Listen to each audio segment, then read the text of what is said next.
And please turn your attention to the screens to hear a special message from your president. Good evening. I hope you're having a fantastic time. And I'm thrilled to address this wonderful group of leaders, scholars, and supporters of the Heritage Foundation, a foundation that's very important to me.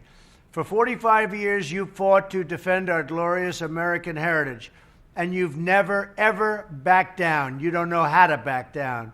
I want to thank President Kay Coles James, her leadership, and also, of course, Ed Fulner and Becky Norton Dunlop.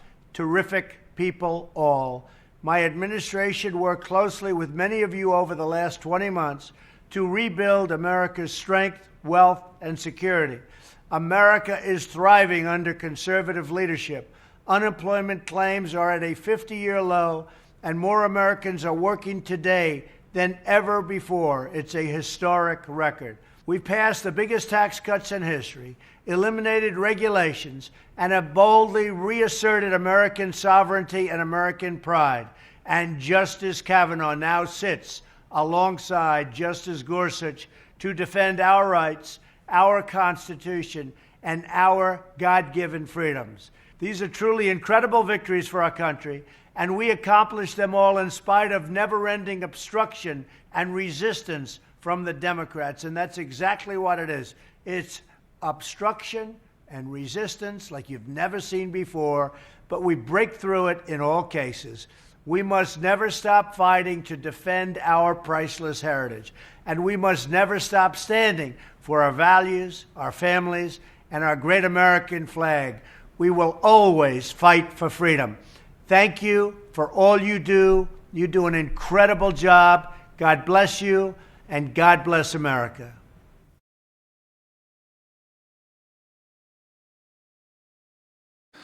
Ladies and gentlemen, please welcome back to the stage Andrew McIndoe. Thank you. What a message from our President of the United States. We know that he was so thrilled to join us last year. He is off doing important things tonight, but for him to take the time to do that is remarkable and a testament of our relationship with him at Heritage. You know, from the moment that Justice Antonin Scalia died unexpectedly in February, Heritage has been at the forefront of filling that important vacancy, including by influencing the list of replacements, now 2 of those replacements needed, of potential justices for President Trump to choose from. Now, the man who is responsible for that at the Heritage Foundation is going to lead us in an incredible discussion tonight with 2 titans who deserve recognition for their work in making sure that our judiciary is filled with strict originalists. And that is our director of the Ed Meese Center for Legal and Judicial Studies, the Ed and Sherry Gilbertson Senior Legal Fellow, our Vice President for the Institute for Constitutional Government. Ladies and gentlemen, the man truly responsible for Heritage's influence in putting this list of replacements for President Trump to choose justices from, John Malcolm.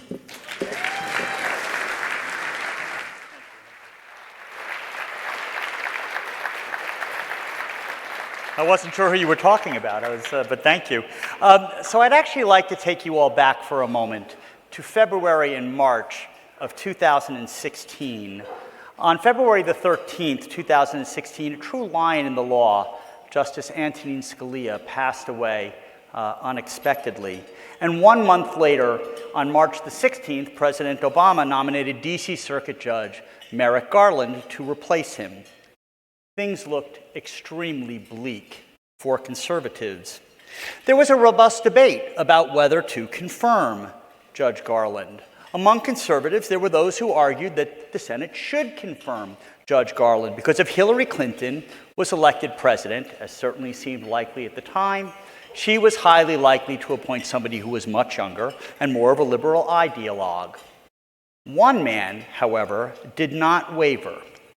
Senate Majority Leader Mitch McConnell immediately and courageously announced that since this was an election year, the Senate would not take up the nomination. He stated, and I quote, The American people are perfectly capable of having their say on this issue, so let's give them a voice. Let's let the American people decide. The Senate will appropriately revisit the matter when it considers the qualifications of the nominee the next president nominates, whoever that might be. And he and the Republican members of the Senate Judiciary Committee stuck to their guns. And then the American people elected President Donald Trump. Now, during his 8 years in office, President Barack Obama had done a great deal to change the federal judiciary. He had appointed nearly 40% of the federal judges, and that included 2 Supreme Court justices, Sonia Sotomayor and Elena Kagan. When Barack Obama took the oath of office, only 1 out of the 13 federal courts of appeals had a majority of judges appointed by Democrats. By the time he left, the number had grown to 9. Clearly, a major course correction was needed. And our 2 guests tonight, along with Senator Chuck Grassley and the other members of the Senate Judiciary Committee, got right to work. President Trump has nominated 153 highly qualified men and women to serve on the federal judiciary. And so far, the Senate Judiciary Committee has held hearings for 119 of those nominees, both well above historical averages. The Democrats have used every procedural tactic that they can use to delay and obstruct the confirmation process. They have forced the Senate to waste valuable floor time by forcing cloture votes on 54% of President Trump's judicial nominees. That compares with cloture votes for only 4.7% of President Obama's judicial nominees. And that's just judicial nominees, by the way. They've done the same thing for executive branch nominees. But despite these obstacles, the Senate has now confirmed 84 federal judges, including 2 outstanding Supreme Court justices, Neil Gorsuch and Brett Kavanaugh. And, by the way, 29 circuit court judges. And speaking of Justice Kavanaugh, the confirmation hearings that we just witnessed was quite a circus. Senator Chuck Grassley literally got 13 words out of his mouth before the interruptions and protests began. And it went downhill from there. I thought, after 4 days, hectoring speeches and interruptions, over 100 arrests, and a Spartacus moment, that things could not get worse. And then they did, with allegations of sexual impropriety, including gang rape, being leveled against Brett Kavanaugh. In the face of this onslaught, the Republican members of the Senate Judiciary Committee held firm. But during that hearing, 1 member stood out above the others. Senator Lindsey Graham was on fire. Just watch.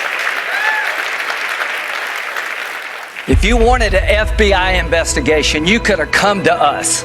What you want to do is destroy this guy's life, hold this seat open, and hope you win in 2020. You've said that. I hope the American people can see through this sham, that you knew about it and you held it. You had no intention of protecting Dr. Ford. None. When you see Sotomayor and Kagan, tell them that Lindsey said hello, because I voted for them. I would never do to them what you've done to this guy. This is the most unethical sham since I've been in politics. And if you really wanted to know the truth, you sure as hell wouldn't have done what you've done to this guy. You have interacted with professional women all your life. This is going to destroy the ability of good people to come forward because of this crap. This is not a job interview. Yeah. This is hell. To my Republican colleagues, if you vote no, you're legitimizing the most despicable thing I have seen in my time in politics. I hope you're on the Supreme Court, and I wish you well. And I intend to vote for you, and I hope everybody who's fair-minded will.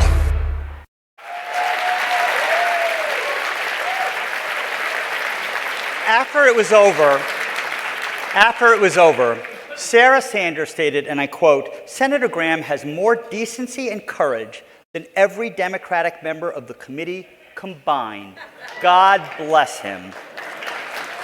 But wait, what has happened since then? Maxine Waters has urged protesters to hound Republicans in public places. Female Republicans have been accused of being gender traitors. Hillary Clinton said, "You cannot be civil with a political party that wants to destroy what you stand for, what you care for." And Eric Holder has said that it is his view when Republicans go low, Democrats should kick them. But that is the least of it. Senator McConnell recently stated, and I quote, "Just these past days, there have been graphic death threats. Senators and staff have needed extraordinary police protection, and Democrats are calling for more incivility and more rage." He added that while robust civil debate is essential to a free society, quote, "only one side was happy to play host to this toxic fringe behavior. Only one side's leaders are now calling for more. They haven't seen enough. They want more. And I'm afraid this is only phase one of the meltdown. We are already seeing desperate voices on the far left explain that because they lost this fight, even more drastic steps are in order." Now, in a few minutes, we will hear from the Senate Majority Leader, but at this time, will you please join me in welcoming to the stage Senator Lindsey Graham. Really good. Thank you very much. Do you want us to go through? Thank you. Thank you. Thank you. Thank you. Oh, thank you. Thank you. Thank you.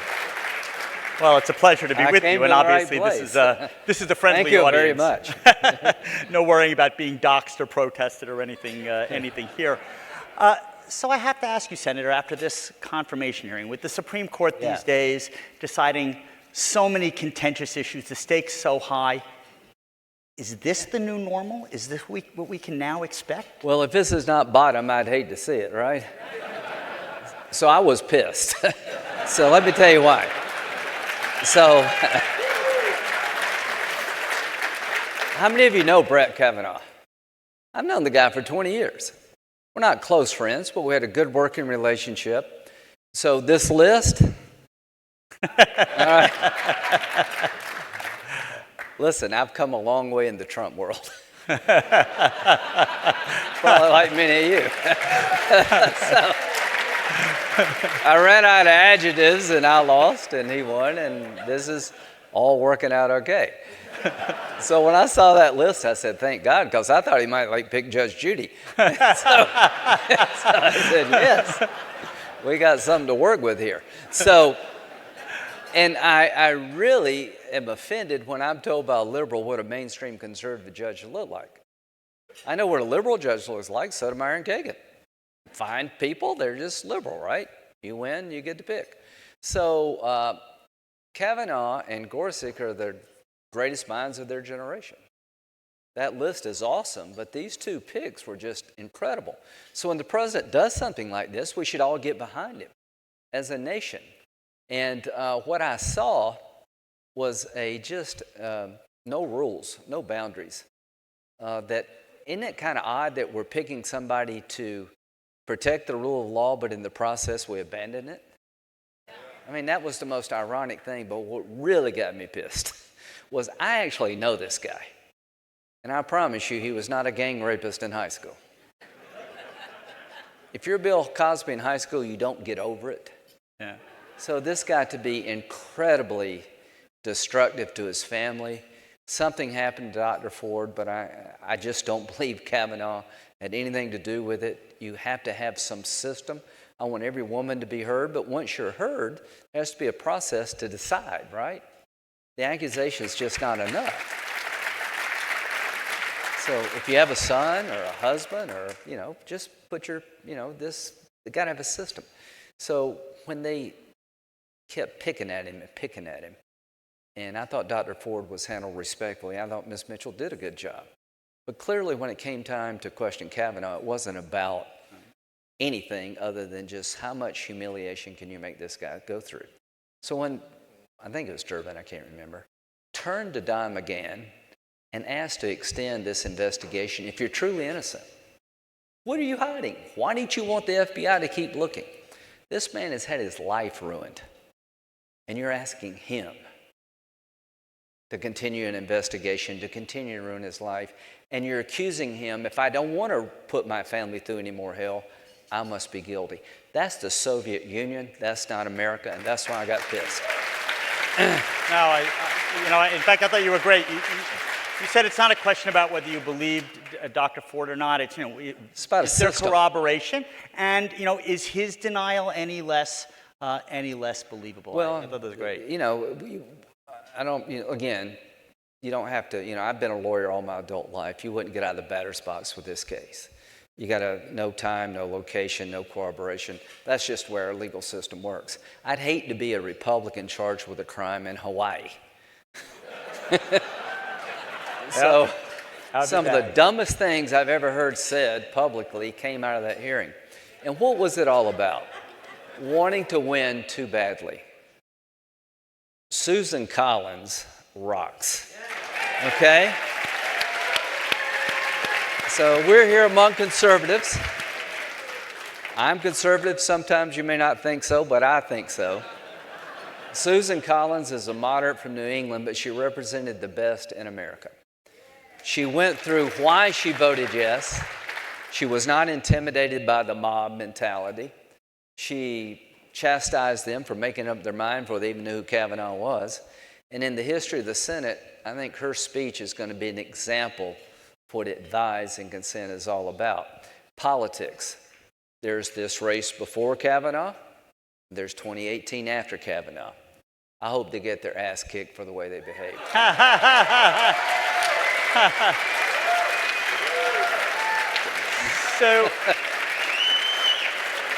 So another thing that was really bothersome about both this hearing and the Gorsuch hearing is that it's obvious that the Democrats are demanding from a nominee fealty to particular precedents that they like, and they want them to express favoritism to groups that they like, labor union, gay people, women, racial minorities. Last time I checked, Lady Justice wears a blindfold for a reason. But how do we get to this point? Well, so when Ginsburg rule was a good rule when it was Ginsburg.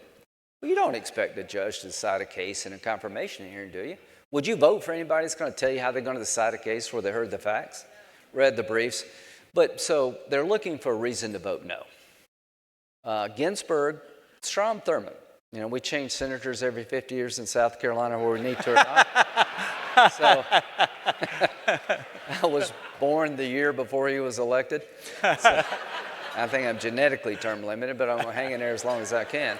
He voted for Ginsburg, and, Hollings voted for Scalia. That's just the way it be. Then Bork, then Thomas, then Alito. Why is it always our people, right? So here's the deal. It blew up in their face, and they're not looking to find the truth. They're looking for a way to keep the seat open. And if you don't believe me, somebody on their side actually said that. So let's play a little game, role reversal. Democratic male nominee. Lady comes to me from South Carolina, like Dr. Ford, gives me an allegation. I withhold it from the committee, never mention it to the nominee. Somebody on my staff leaks it to the press without her consent. I recommend her a conservative lawyer who never told her that the Democrats would come to South Carolina if he wanted them to. They'd kill us. So what we learn here? How in the tank the press really is when it comes. See, liberals believe it's an honorable endeavor to destroy a conservative judicial nominee. And the press believes it's honorable endeavor. If Ted Cruz or Lindsey Graham had said, we're trying to hold this seat open so we can replace the person down the road, they would crucify us. So here's the deal. There's a goodness about America that we're going to find in 3 weeks. And that goodness is going to say to my Democratic colleagues, you went too far. And the best outcome here is to deny them what they want the most. Power. So, absolutely. we've got only a couple of minutes left, so I'll throw out a couple of things and you can answer whichever you'd like. So there are. You asked the question. I'm gonna say whatever I want to say. Fair enough. That works for me. That works for me. So one is, you talk about bad behavior, and we certainly saw a lot of bad behavior during the Kavanaugh hearings, and you spoke about leaks, and there were leaks, and reputations were destroyed. So I guess I'll ask this question: is the Senate Judiciary Committee, in addition to all of its other business that it has to do, going to be looking into that? I hope so. I think we should. I think Dr. Ford was betrayed. I can't believe her lawyers didn't tell her that we would actually have gone to California. I want to look into all that, don't you? So we will, because you don't want to reward those who did it by ignoring it. And when I said any Republican who votes against Kavanaugh is legitimizing the most despicable thing I've ever seen, I actually really meant that. And so here's the deal. What does this all mean? Whether you're a Bush Republican, a Trump Republican, a Tea Party Republican, a Libertarian Republican, a Vegetarian Republican, you're on the same sheet of music here. And I've never seen anything like it. Susan Collins, I think, represented the benefit of diversity in terms of having a big team. And we're off to the races. Everything is breaking our way. If you had asked a bid for the Heritage to come up with a plan to get Sean Hannity to raise money for Susan Collins on the radio, nobody could have done it. So to the Democrats, thank you very much for doing something we could never do. So you've got, that's great. So you've got 154 current and future vacancies already been announced on the judiciary. There's a lot of work still to do. What can conservatives inside and outside the Beltway do to... Numbers matter. 51. We've done a lot with 51. Many days it's 50. Mitch McConnell coming behind me. This guy is incredibly smart. Please let him know you appreciate what he's done. On judges, he's been historic. He's been visionary. He's been smart. He's been strategic. So run up the numbers here. If we can hold Nevada, Arizona, and Tennessee, and I think Tennessee is done. This lady running in Arizona is giving aid and comfort to the enemy, I think, sentiments. And we got a fighter pilot. I like her chances. Heller is awesome. So, but you got Missouri, Indiana, and North Dakota where we're breaking away. You got Rick Scott doing a great job in Florida. You got Montana. You got West Virginia. This could be really a big night for us. So what can conservatives do? Write a check. These people have got more money than they've got sense. $38 million for Robert Francis O'Rourke, who apparently was born in an Irish ghetto in Barcelona. This is upside down. He's the Hispanic guy running against Cruz. You can't make this crap up. So, Sid Money, get on the phone. Well, speaking of Hannity, Senator, I know that that's where you've got to go at the moment. Yeah. So thank you for taking some To be time and spending continued. a few God minutes. bless you. Absolutely. Thank you very much. See you. Thank you Thanks very so much. much. Thank you very, very much.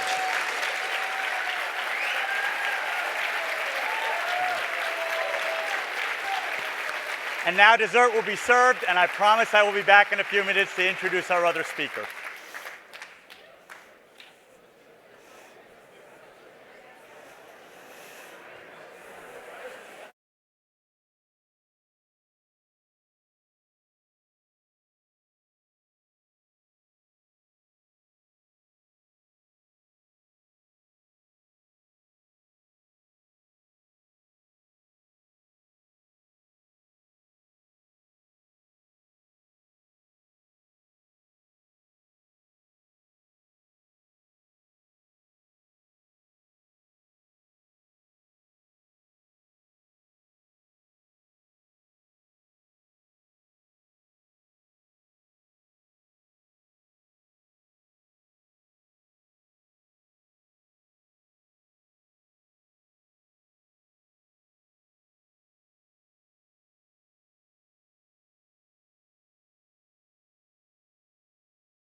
Ladies and gentlemen, please welcome back to the stage John Malcolm.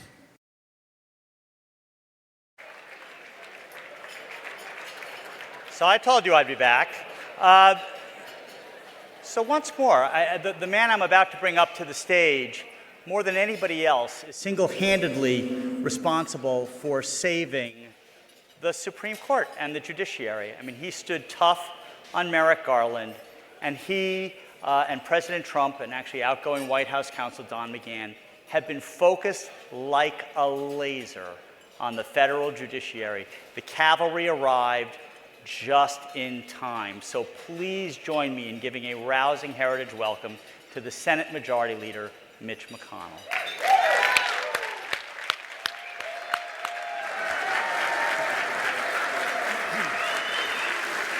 Thank you. Thank you.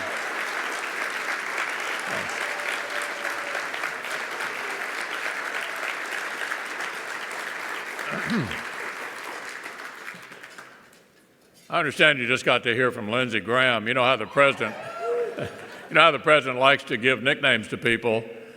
Elizabeth Warren is Pocahontas. You noticed that Lindsey said he's going to have his DNA tested. Did he mention that to you? The president will probably soon be calling him Sitting Bull.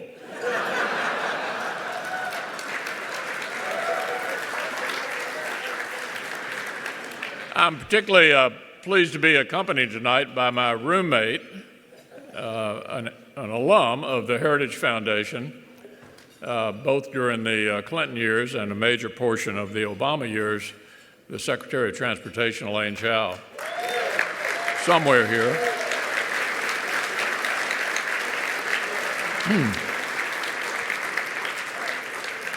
You know, I'm often asked what being the majority leader of the Senate's like, and I've finally come up with the best answer. It's a little bit like being the groundskeeper at a cemetery. Everybody's under you, but nobody's listening.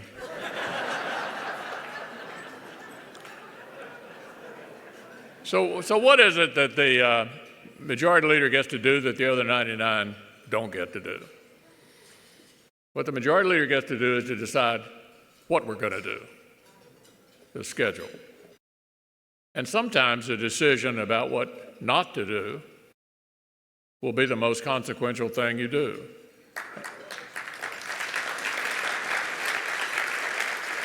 And my decision not to fill the Supreme Court vacancy during the 2016 election was the most consequential decision I've ever made.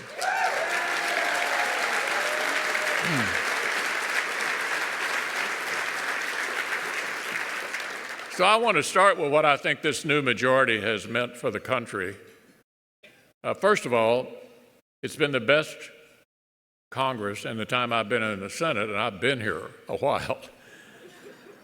If you prefer America right of center, and I know most all of you do, you will not find a better Congress over the last 3 decades than this one. 2 Supreme Court justices, comprehensive tax reform, 16 uses of the Congressional Review Act to take Obama-era regulations off the books.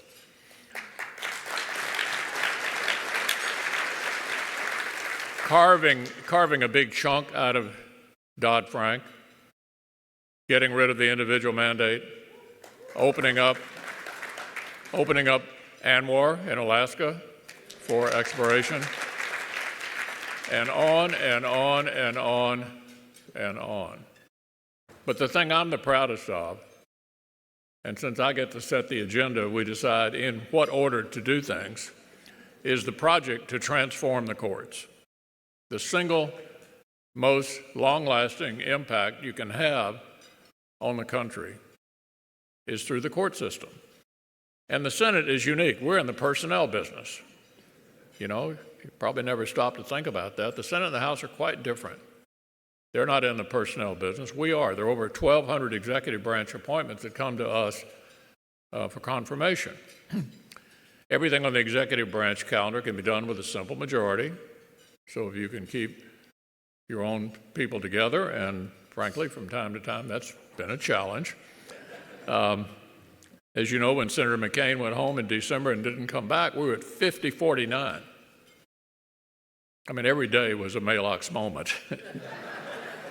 Anybody got a funeral? You got to go to a wedding? We need you here. It was doubly challenging. But I want to say this on behalf of my colleagues. We confirmed every circuit judge. We've now done 29 circuit judges. That's a record for this quick in any administration in history. We're going to do some more circuit judges before the end of this year. And when they close the books on the 115th Congress, I think people will believe correctly that this has been the most consequential year for Congress, for conservatives, for people who prefer America right of center, in at least 3 decades. And if you look at the judge project alone, the people, the men and women that the president's sending up are what we refer to as strict constructionists. I've always wondered why that bothers people. I mean, isn't that what a judge is supposed to do? Justice Scalia used to say, you're not a very good judge if you're not occasionally uncomfortable with the outcome you reach. Because it's not about your personal opinion. It's about what seems to be required by the law or the Constitution. He further went on to say, if you want to make policy, why don't you run for office? I had Justice Gorsuch down in Kentucky last year after his confirmation. This is the way he put it. The judges don't wear red robes. They don't wear blue robes. They wear black robes.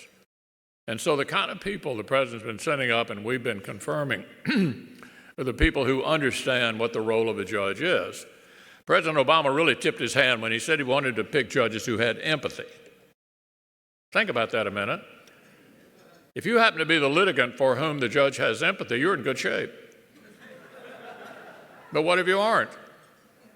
In other words, what they want to see on the courts is another branch of the Congress. Results-oriented people who will try to achieve through the court system what they could not get through the democratic process. So I hope you share my pride in this Congress. It is an extraordinarily accomplished Congress for conservatism.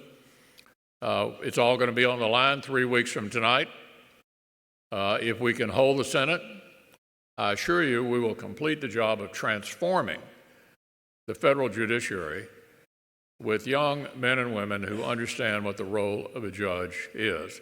And that is the longest impact.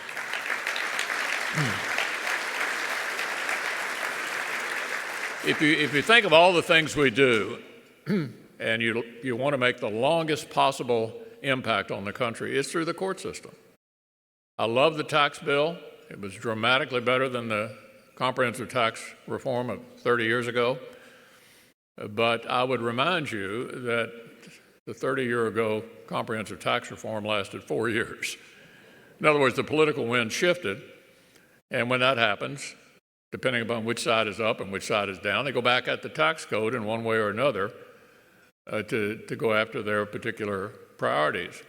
So there isn't much permanency in this business, but the closest thing to permanency is the right kind of men and women on the courts. And as long as I'm the majority leader of the Senate, and I hope that's for at least 2 more years, we will have reforming the judiciary with these kinds of men and women as our #1 project, as long as we're in the majority.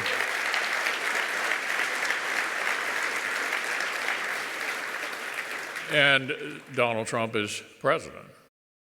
So let me give you a brief take on what we may be seeing 3 weeks from now. We got a lot of close races. Pretty good map, 26 Democrats up and only 9 Republicans, but I'm reminded of a story you might appreciate. In 2016, there were 24 Republicans up and only 10 Democrats.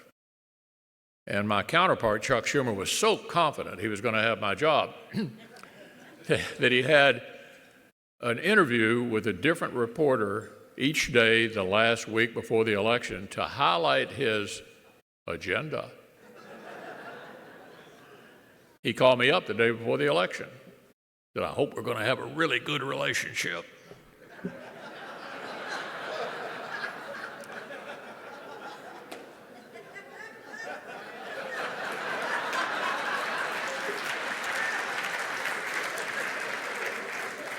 I called him up the day after the election and said, I sure hope so.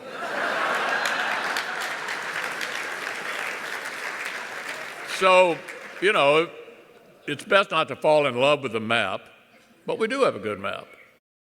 Of course, thanks to the geniuses who founded this country, only a third of the Senate's up every 2 years, so we don't have 100% exposure.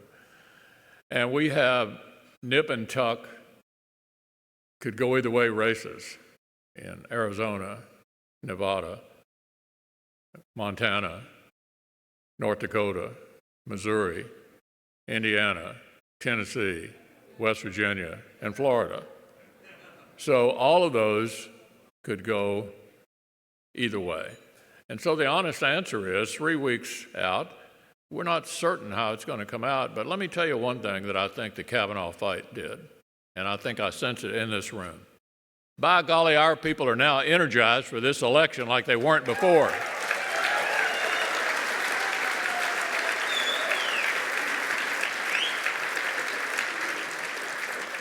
And we did two things that were extremely important for the American people. And they were all watching this for all the obvious reasons. We stood up for two things. We said, number one, the presumption of innocence does always apply in America.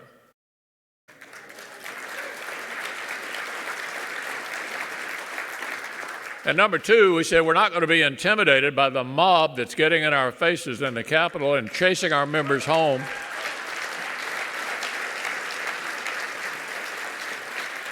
So we stood up for the presumption of innocence. We refused to be intimidated by the mob. And we put a great new Supreme Court justice on the court for a lifetime appointment. And all indications are that our voters are now just as energized as the Democratic voters are, and we know they have been all year, in the places that can hold the Senate. So we're going down the home stretch. I want to end by thanking Kay. I haven't had a better friend over the years in the conservative movement than Kay Cole James. I think you've got a great chairman, president. We've always admired the Heritage Foundations. I said Elena spent a lot of time when she was out of government with you guys and being at events like this over the years. We appreciate all you do. And I think we ought to all have a good deal of pride that we've taken advantage of something that doesn't happen very often. And let me tell you what that is. Only 20 of the last 100 years, only 20 of the last 100 years, have the Republicans had the presidency, the White House, and the Senate at the same time. Democrats have had many periods of dominance. We've had a lot of periods of divided government. But only occasionally have we had all three. And I remember calling Don McGahn, who I knew was going to be the White House counsel, the week after President Trump was elected.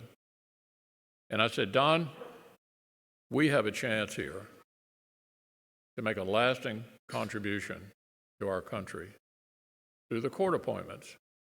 And if we can get our act together and function efficiently, you get them up here and we'll confirm them and we'll change America for a very, very long time. And by golly, we have.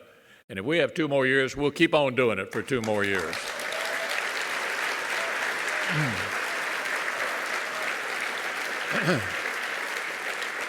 So I want to thank Kay, and I want to thank all of you for this extraordinary organization which has contributed so much to the conservative movement over the years.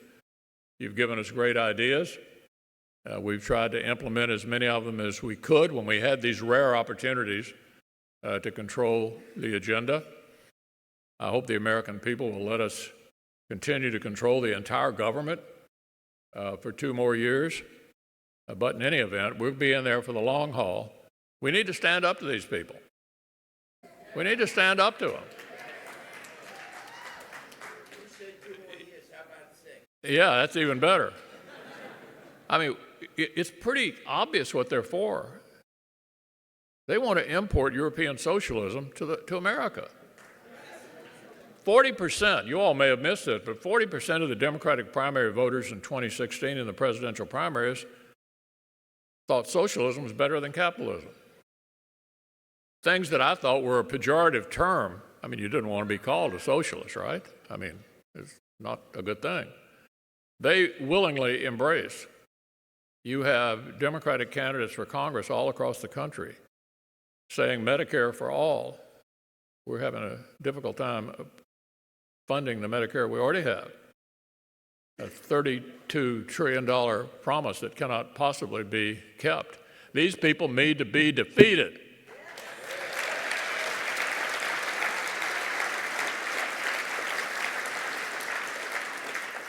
So have no fear.